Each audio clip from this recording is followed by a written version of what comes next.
I am Gary Striegler. Quite a few years ago, when I was a much younger carpenter, I asked an old cabinet maker if he'd teach me how to make raised panel doors. He kind of laughed and said, "Sure, I'll just give you the telephone number of the guy that I call."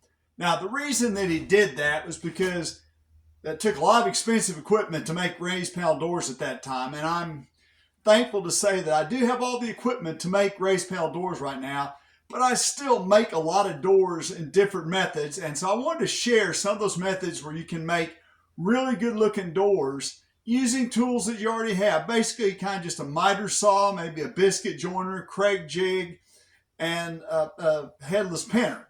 So the first door that I want to share is this one. And it's basically a frame put together with a molding put on top of it. Now, don't get hung up about how you put these joints together.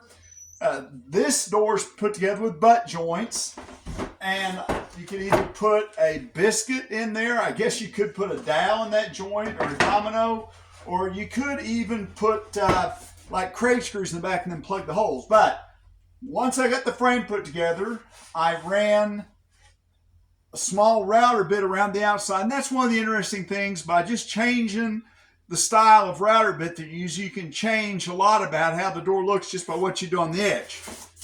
The next thing that I did is just took a rebating bit, a 3/8 rebating bit, and made a rebate all the way around the thickness of this piece of plywood. Then I rounded over the pieces of plywood, the corners, so that they could fit in there. You could also take a chisel and square out these corners, but it's a lot easier just to work on this 1/4 inch plywood. So this is flush. Then I can just take a molding and put it on the front like so, and get, I think, a very good looking cabinet door, again, just with pretty simple tools. And you can also change up that molding quite a bit, different things to get a different look there too. This is just basically, I'm using some of the moldings that I had sitting in the shop. Now, this is another style, and this door has a little bit of a different molding on it. But if you took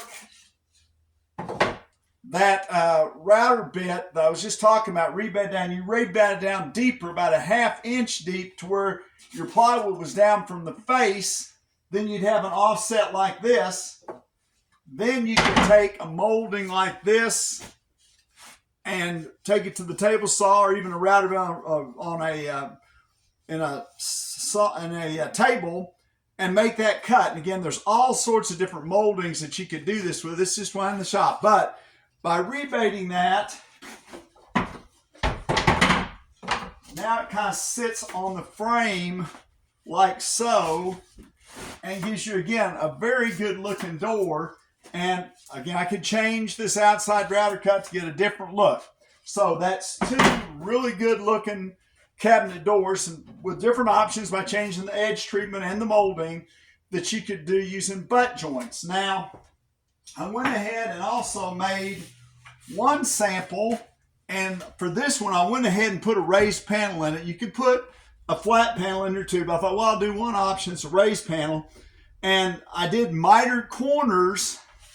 This does have quite a different router edge, which I like that.